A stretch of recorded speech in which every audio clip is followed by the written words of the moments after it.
Hey there, it's BoardGameDave. With 2021 wrapping up, I thought it might be nice to take a look at all the games that I've added to my collection this year, going from the games that I've played the most to the games that I've played the least so far. This is gonna have to be a little quick though, because right after school tomorrow, I'm headed to Pittsburgh for Christmas and I have a lot of packing and stuff to do yet, so let's get right to it. Number one is Dominion. Dominion was one of the first real games I ever played, and it's still a really great gateway game to get people into the hobby. Dominion was one of the first deck builder games when it came out in 2008, and it still holds its own today, primarily because of all the expansions that have come out for it, especially Empires. Out of all of the Dominion expansions, Empires might be the best. It revamps, reinvigorates, reimagines Dominion in so many new ways. If you play Dominion and you don't own this expansion, you should at least look into it. Number two is Azul Summer Pavilion. You might already know that I love the Azul games, and Summer Pavilion is no exception. Hannah and I enjoy playing Summer Pavilion so much that I've actually started leaving it at her place. It's just such a nice game for the two of us to play together. It's probably my favorite Azul. Number three is a really simple co-op game called The Mind. It's super easy to teach and really fun with the right group of people. I'm actually letting my dad borrow The Mind for Christmas, but I ordered The Mind Extreme and hopefully it'll be here any day now. Number four is the Castles of Burgundy, my second highest ranked game. This is such an elegant game by the great Stefan Feld. You roll some dice, you take some tiles, you place them in your duchy? All those plays of Dominion, and I still don't know how to say that word. Anyway, you take those tiles and put them in your duchy, and there's pastures and shipping and trading and castles and all sorts of fun stuff. Castle of Burgundy is a game I wish I played a lot more, but it's fantastic. Number five is Teotihuacan, City of Gods. This is such a phenomenal game. I love playing this game every time I've ever played. I even played 2 solo games this week. That's how much I like this game. Daniela Tassini, genius designer. I love Teotihuacan. If you're into heavier weight Euro games that have dice placement, a rondel, action selection, this is a perfect game for you. You've got to check out Teotihuacan. Number six is a game called Taverns of Tiefenthal. It's another game that's at Hannah's place right now. We really enjoy playing it, and it's quickly becoming one of our favorite games to play together. Taverns of Tiefenthal is fun, it's quick, it's thematic, and it has just the right amount of luck. Flipping through that guest deck and trying to get the barbacks and the brewers and the servers and the wealthy patrons, and instead getting the grandpas and the grannies that order bread and water.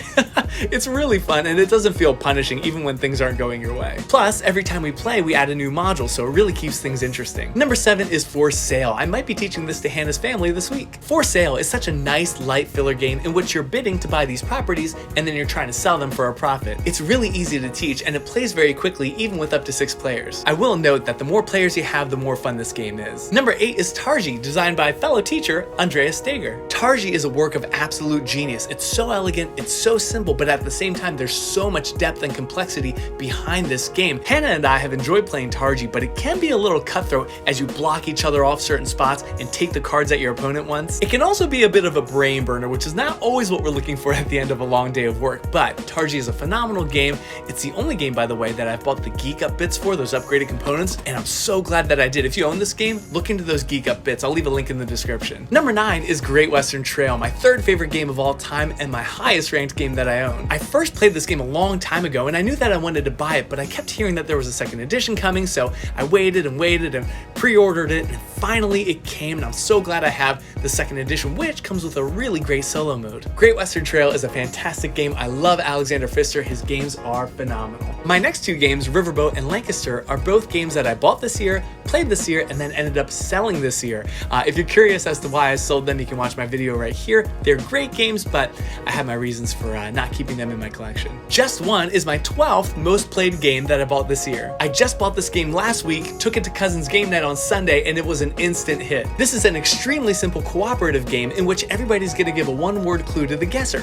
However, if any of the clues match, they're removed from the game, which makes it a lot harder for the guesser. We actually played with a scoring variant that I found online, so it wasn't totally cooperative, but it barely changed the game, and I think it made it even more fun for us. There's a reason Just One is the 3rd ranked party game, and if you've ever even considered buying this game, just do it.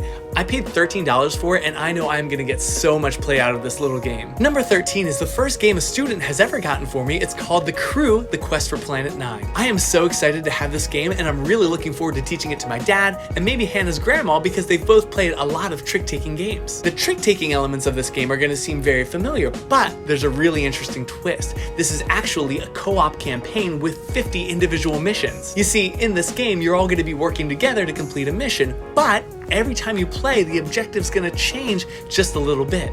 I've actually played this game before and I found it very unique and very intriguing. And lastly, we are talking about my favorite game of all time, A Feast for Odin. Believe it or not, I actually played A Feast for Odin 11 times this year and never had my own copy. So a lot of my board game friends own A Feast for Odin, and my friend Gary was kind enough to let me borrow it for a while. With an MSRP of $100, I just wasn't in much of a rush to buy this game for myself. However, I recently caught it on sale for just $56 and I immediately pulled the trigger. I am so excited to have my own copy of my favorite game, and I'm really excited to get this to the table. This is the first game that I ever bought an insert for. Now I just have to go through and punch out all the hundreds of pieces in this game. And there you have it. This year I bought 14 games, I sold 2 games. That's a net gain of 12. I don't think that's too unreasonable. Now, before I sign off and start packing, I just wanted to take a minute to say thank you. I started BoardGameDave not even 3 months ago, and I've been overwhelmed at how many of you have liked the videos, left a comment, subscribed to the channel. It's been exhilarating, and it's exceeded literally every single one of my expectations. Please know that I notice and appreciate every gesture of support, and it means so much to me that you take the time out of your day to watch my videos. I'm really looking forward to 2022 and making more videos for all of you. If you want to connect with me outside of YouTube, you can find my Instagram page down in the description. I'm very active on there.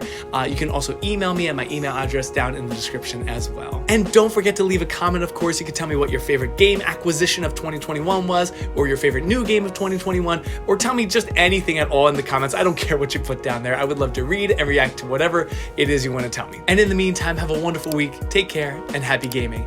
I'll see you all next year. Bye. Dominion is a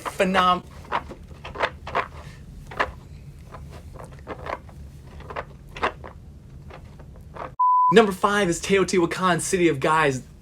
City of Guys.